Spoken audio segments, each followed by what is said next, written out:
Hello guys, good afternoon and welcome to 5th generation hobby shop. Welcome to another vlog. Meron tayo ngayong bago na itetest. Shoutout po pala natin si Sir Angel. Sir, welcome to 5th generation hobby shop. So ngayon ang ating i-review is the Crosman M4177. It's a variable pump air rifle. So itong nakikita nyo ngayon ay isang air gun rifle na variable pump. So hindi na po kailangan dito ng CO2. So ito po yung kanyang model. M4177, it's a variable pump air rifle. So binobomba lang po siya. So ito yung pinaka-pump niya. So ito yun yung part na to. Yan. So mamaya po ipapakita ko sa inyo kung paano siya ipapump. Okay, dito muna tayo sa kanyang specs. Okay? So itong out of the box, yung unit na to ay ito pala ay dual ammo, no? Dual ammo po ito. Ibig sabihin po, dual ammo po siya. Ayan.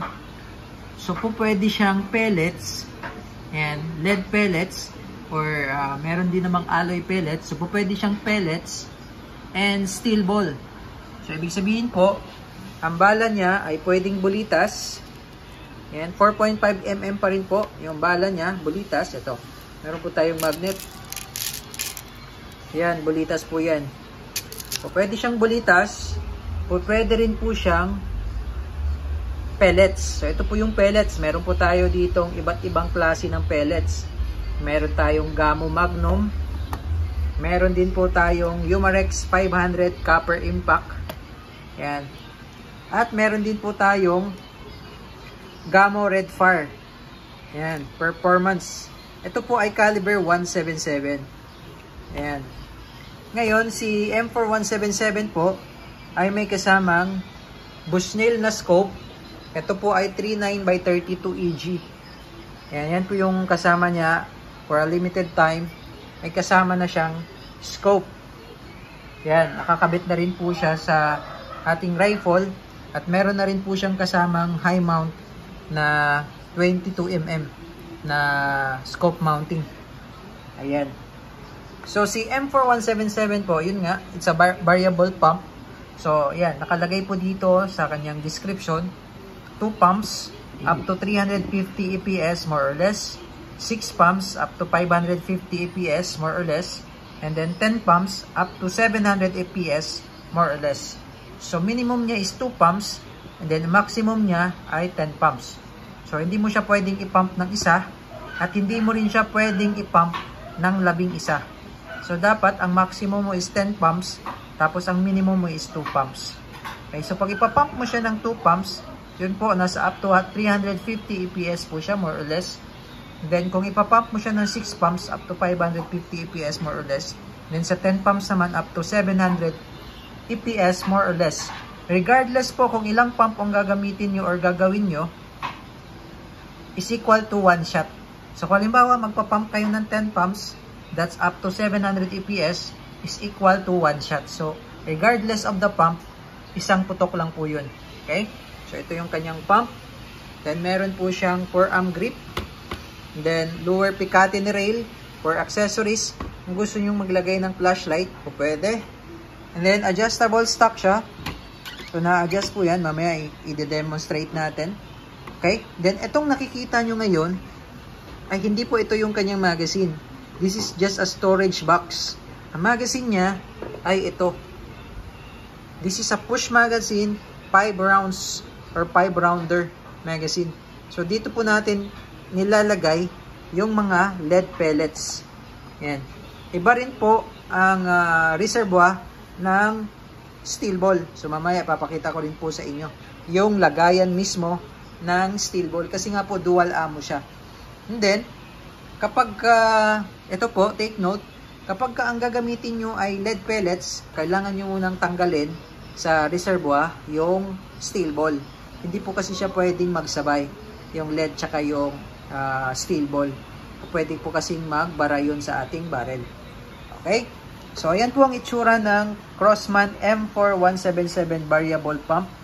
Ang kagandahan nito, pwede po kayong gumamit ng lead pellets na meron kasing lead pellets na mahaba. Katulad nitong si Redfire. Papakita ko sa inyo. Yung kaibahan nitong diameter ni Redfire pagdating naman sa ibang klase ng pellets.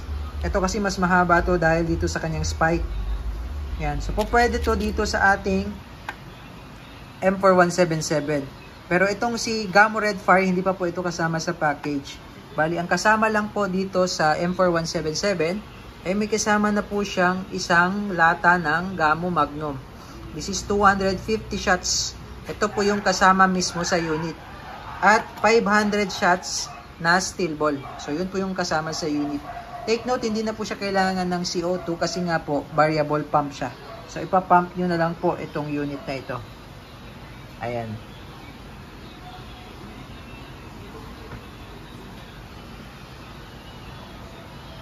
So, itong build pala niya is a hard plastic polymer. So, plastic lang siya, hindi siya metal, hindi siya all metal. Sa mga nagtatanong po dun sa aming mga previous vlog kung ang M4177 is a full metal. So, ang sagot po dun, ang M4177 is a hard polymer plastic po siya. Hindi po siya full metal. Yung barrel niya is smooth bore, naka-smooth bore po siya. Yun po yung metal. Pero yung body construction niya ay naka-polymer frame, hard plastic po yan.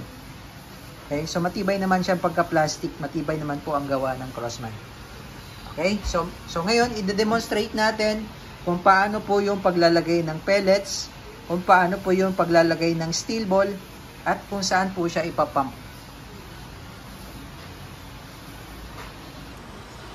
Okay, so ito po yung kanyang magazine, yung pinakita ko po sa inyo kanina. Ito yung push magazine. So dito po tayo maglo-load ng pellets.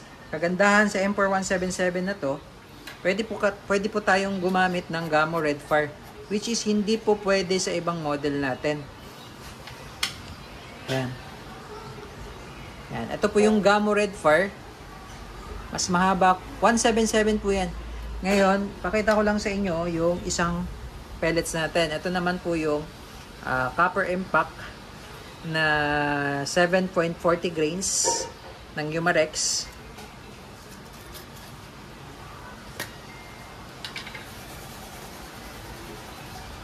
Ayan. So makikita nyo po yung difference ng dalawa. Medyo mahaba po yung isa. Ayan, dahil dun sa spike niya. Ayan, matulis siya. Matulis na mahaba yung Gamo Redfire. So ngayon, ang gagamitin nating pellets ay yung Gamo Redfire. For sample lang po ito, no? Sample lang siya. Pero again, ulitin ko po, ang kasama po sa package is si Gamo Magnum. So ito naman po si Gamo Magnum. This is 7.56 grains. Yes, 7.56 grains, 250 shots po yung isang lata. So ito naman po siya. Caliber 177 din po siya. Na pointed. Okay, pointed din po yan. Okay? So ito, ang ilo-load natin ay ang Gamo Redfire para lang maipakita ko sa inyo na po pwede po si Gamo Redfire dito sa ating M4177. So sa paglo-load, so ganito po siya, no? Facing ng ganyan. Tapos ito yung lead pellets. Yan. Papasok nyo lang po siya dyan. Yan. Papasok nyo po siya. Bali 5 shots po siya. Ayan. 5 shots. So, ang gamit natin is the Gamo Redfire. Ayan. Ito siya. Ito po ay 7.67. 7.87 grains. Ayan, 7.87 grains. Gamo Redfire Performance. Ang isang lata po ay 125 shots po ang laman. Okay. Limited stocks lang po tayo dito sa Gamo Redfire. Okay, so ngayon po, dito po siya niloload. Okay, so ikakak muna natin. And then ito po yung ipapasok natin dito. Yan. So ipupush lang natin siya ng isang beses. So, isang slot lang muna. Yan. Tapos, ibabalik natin yung bolt. And then, loaded na po yan. So, ngayon, ipapump po natin siya ng 6 pumps.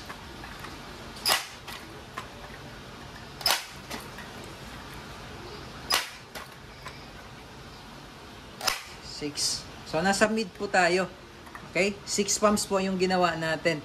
Tapos, meron siya ditong cross bolt safety. Nandito po yung kanyang safety. Ito. Ayan. Yan po yung safe. Tapos, sa kabila naman po, kapag ipupush nyo siya sa kabila, yan naman po yung fire. So, cross bolt safety siya. So, ilagay muna natin siya sa safe. So, ito ready to fire. So, bali, ipapump lang natin siya.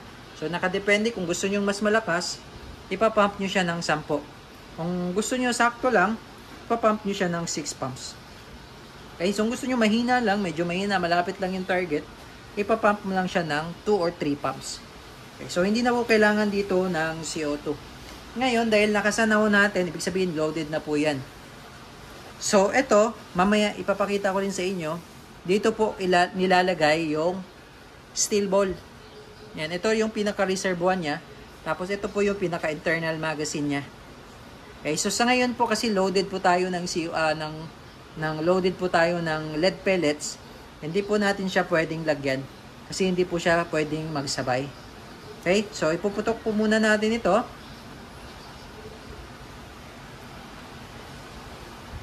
Okay, testing.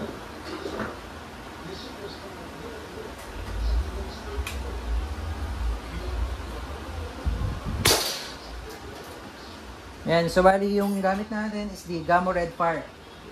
Okay, ngayon po kapag steel ball naman ang gagamitin nating bala, tatanggalin muna natin yung pinaka-magazine. So bali ikakasal lang natin siya kasi meron kasi siyang metal dito. Yun yung pumapasok doon sa, yun yung naglalak. So ikakasal muna natin, tapos tatanggalin lang natin yung pinaka-magazine niya. So kung papansin niyo po, wala na yung isang slot. Ito po yung pinutok natin kanina. Okay? So, ito po yung pinaka-lock niya. Ayan. Ayan, no? Ayan. Yan po yung pinaka-lock. Ngayon po, kung maglo-load naman tayo ng steel ball. Okay? Kung maglo-load po tayo ng steel ball. Ayan. Pinaka-reservoir. So, lagyan lang natin siya ng bala. Steel ball.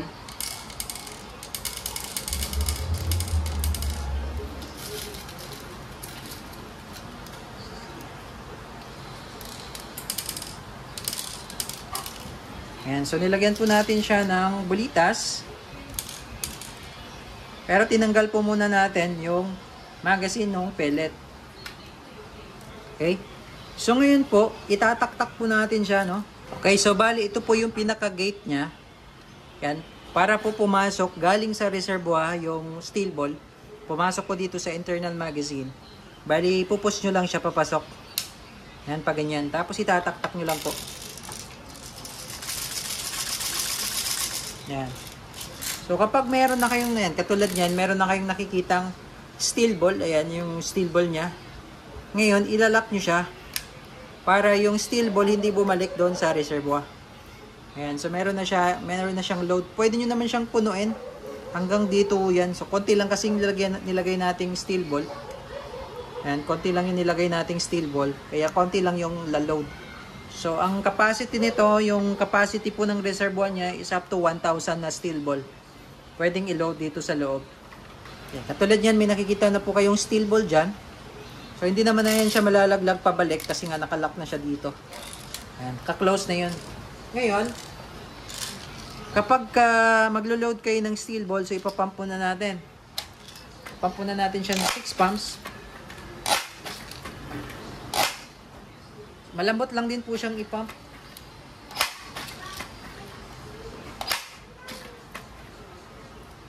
Six. Yan. Tapos, pag maglo-load kayo, ikakasan nyo lang siya. So, itong pinaka, ano niya, may magnet po yan. Ayan, o. So, makikita nyo po dyan. Ayan yung steel ball. Ayan po, yung steel ball. So, papasok na po siya dyan. Yan. Okay? Okay, firing. So ito po yung steel ball.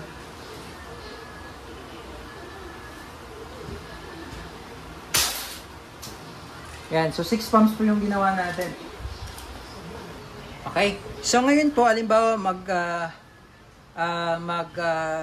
si-switch naman kayo, alimbawa magsi-switch kayo into pellets naman, lead pellets naman ang gagamitin nyo.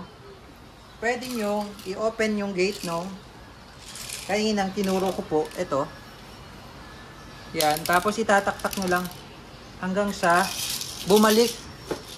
Yan, bumalik yung mga bala sa, ayan, yun, bumalik siya. Ayan, bumalik yung mga bala doon sa reservoir niya. Tapos ilalak nyo lang.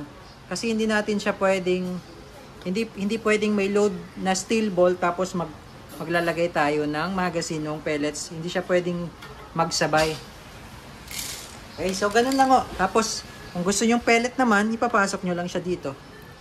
Ayan, papasok nyo lang siya. So, ikakasan nyo muna para pumasok yung pinakagitna niya. So, pag kinasan nyo siya kung ganyan, ipapasok nyo to. Tapos, ito, itutulak niya yung pinaka-bala, papasok doon sa barrel.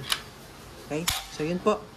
Ngayon, itong pinaka-magazine niya, itong nakikita nyo pong parang magazine, hindi po ito mismo yung magazine niya. So, ito po, lagayan lang po ito ng mga accessories. Katulad nito, pwede nating ilagay dito yung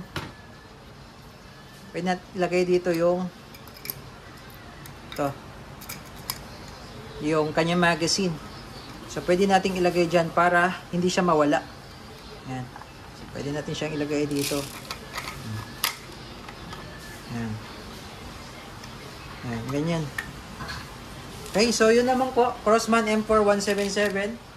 Na mayroon siyang may kasama pala siyang dual aperture na sight. Tapos ito yung owner's manual.